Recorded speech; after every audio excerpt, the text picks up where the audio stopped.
My parents told me to do the right thing and give my new house to my brother because he deserved a fresh start.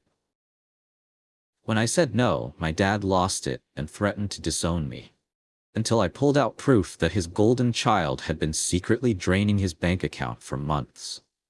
I, 30M, spent the last 8 years of my life sacrificing nearly every luxury to achieve a single goal: owning my own home. Working as a back-end developer, I took on endless overtime, skipped vacations, and lived in a cramped, miserable studio apartment just to save enough for a substantial down payment. Last month, all that grinding finally paid off when I closed on a beautiful 4-bedroom house in a quiet, highly sought-after neighborhood. It was the proudest moment of my life, a physical manifestation of my independence and hard work. My younger brother, on the other hand, has lived an entirely different existence. He is 3 years younger than me, but has always been treated as the fragile, golden child of our family. While I was expected to earn my keep from the moment I turned 16, my parents funded his extravagant lifestyle, paid off his debts, and constantly shielded him from the consequences of his own disastrous choices. He has started and abandoned half a dozen college degree programs, wrecked 3 vehicles that my parents paid to replace, and recently managed to get himself evicted from a luxury apartment he could never truly afford. Through it all, my parents maintained a delusional narrative that he was simply unlucky and just needed one more chance to find his footing. The tension started a week after my closing date. My parents invited me over for a celebratory dinner at my childhood home. They framed it as an intimate family gathering to toast my new milestone. I arrived feeling optimistic, carrying a bottle of expensive wine, genuinely believing that for once, the spotlight might remain on my accomplishments. I should have known better the moment I walked through the door. The atmosphere in the dining room was thick and uncomfortable. My mother was nervously rearranging silverware, avoiding my gaze entirely, while my father sat at the head of the table with a grim, businesslike expression. My brother was slouched in the corner, nursing a beer with a remarkably smug look on his face. Before we even made it to the main course, my father cleared his throat and announced that it was time to discuss family matters. He started by praising my financial stability, which immediately set off alarm bells in my head. Compliments from him were always a precursor to a demand. He smoothly transitioned into talking about my brother's current unfortunate living situation, noting how difficult the rental market had become and how unfair the world was being to him. Then, without a hint of shame or hesitation, my father proposed his solution. He stated that since I was doing so well and had clearly figured out how to navigate the housing market, the right thing to do would be to sign the deed of my new house over to my brother. I sat there in stunned silence, waiting for the punchline, but my father just kept talking. He explained his twisted logic, suggesting that my brother deserved a fresh start in a nice neighborhood to build his confidence. He added that since I was a successful professional with no dependents, I could easily rent another apartment for a few years and buy a second house later. My mother quickly chimed in, her voice trembling but determined, echoing my father's sentiments. She begged me to look at the bigger picture, claiming that family always takes care of family, and that this grand gesture would finally fix my brother's life. I felt a cold rush of adrenaline flood my system. I looked at my brother, who had the audacity to smile at me, a silent confirmation that he had orchestrated this entire ambush. I took a deep breath and firmly told them, absolutely not. I explained that I had bled for that house, that every brick represented my own sacrifice, and that under no circumstances would I hand the keys to someone who refused to work for anything. The atmosphere instantly turned hostile. My father's face flushed with anger, and he slammed his hand on the table. He accused me of being selfish, greedy, and devoid of any familial loyalty. He demanded to know why I was so obsessed with material possessions when my own flesh and blood was suffering. When I refused to back down and reiterated my firm boundary, my father played what he thought was his ultimate trump card. He leaned forward and explicitly threatened to completely disown me, stating that if I walked out that door, without agreeing to transfer the property, I would no longer be considered his son, and I would be written out of their will and their lives forever. My mother started crying, pleading with me to just compromise, suggesting I let my brother live there rent-free if I wouldn't give him the deed. My brother finally spoke up, arrogantly commenting that I was being unreasonable, and that he would have done the same for me if our positions were reversed. They expected me to break. They expected the threat of losing my family to force my compliance, just as it had when we were children. Instead, I reached into my briefcase, pulled out a thick, tightly bound manila folder, and dropped it heavily onto the center of the dining table. The room went dead silent. My father demanded to know what I was doing. I calmly advised him to open the folder before he finalized his decision to disown me. I watched as his trembling hands flipped open the cover. I then narrated the exact sequence of events that led to the creation of that folder. He had asked me to help him set up his new laptop and transfer his financial management software because he was struggling with the new interface. I explained that while I was migrating his data, I noticed a series of bizarre, recurring withdrawals from his primary retirement account and his secondary savings. At first I told him I thought he had been hacked. But because I designed secure financial databases for a living, I knew exactly how to trace the transaction logs. I explained how I spent 3 sleepless nights mapping out a complex web of transfers. The money wasn't going to a foreign hacker. It was being funneled through a third-party payment app, directly into 3 different offshore cryptocurrency wallets, and several online gambling syndicates.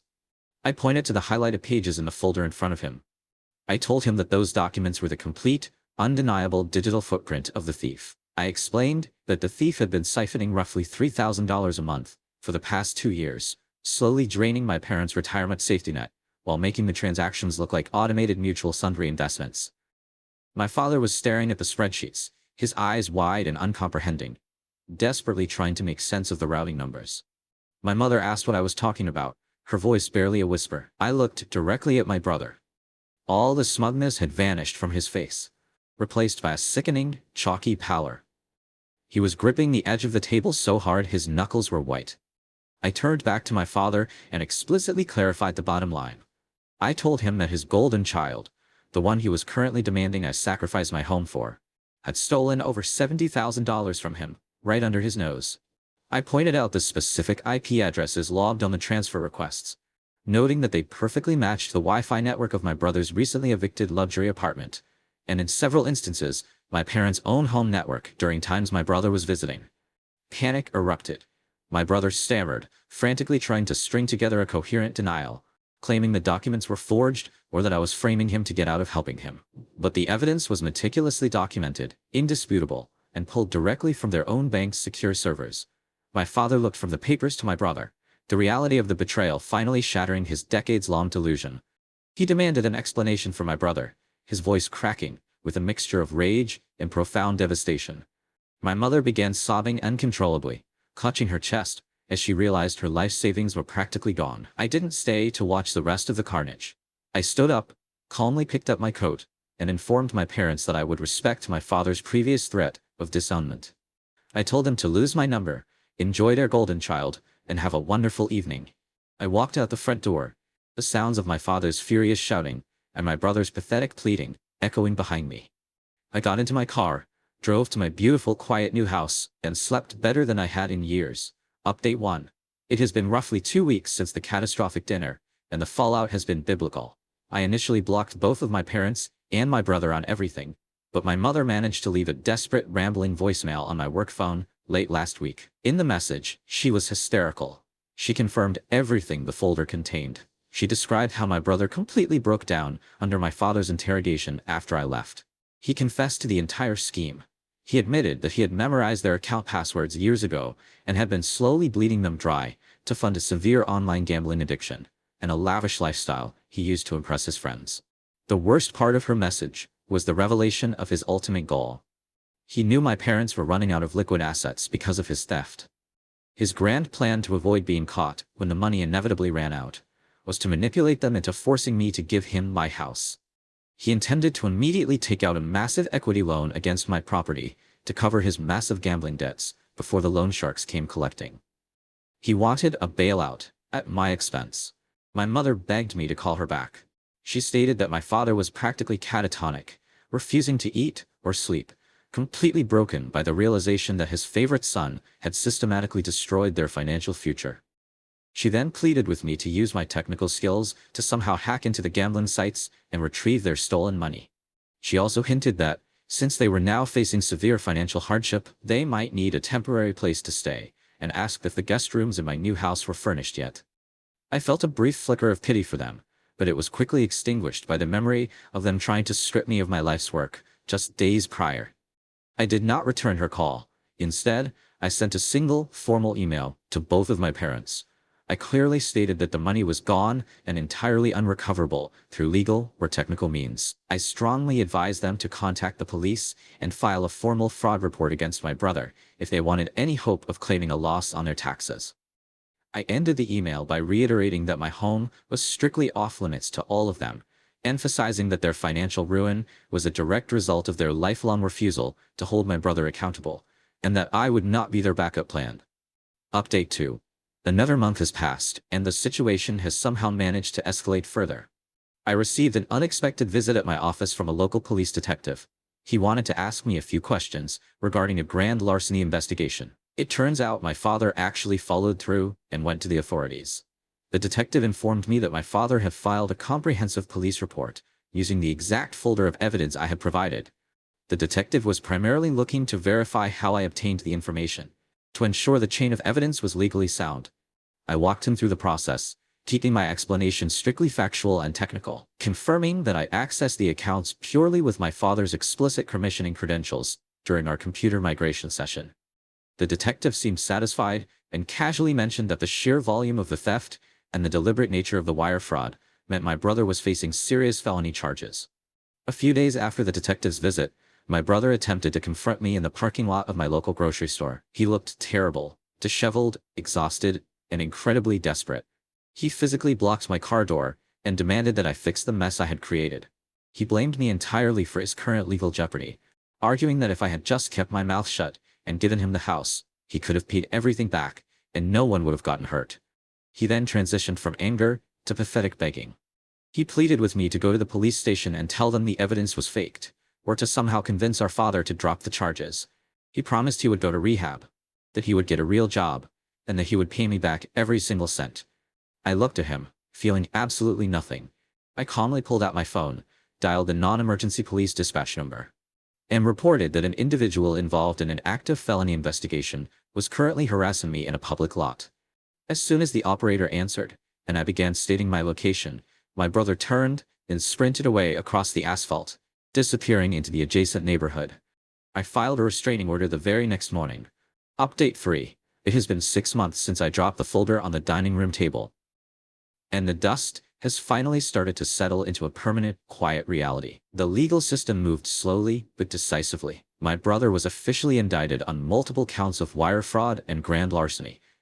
Because my parents' bank accounts were drained across state lines via the offshore crypto exchanges, federal investigators briefly got involved, which only compounded his legal nightmare. Last I heard through the grapevine of extended family, he took a plea deal to avoid a lengthy trial, and is currently serving a mandatory minimum sentence in a state facility. My parents' situation is grim. The bank refused to restore the stolen funds because the transfers were technically authorized using their legitimate security credentials.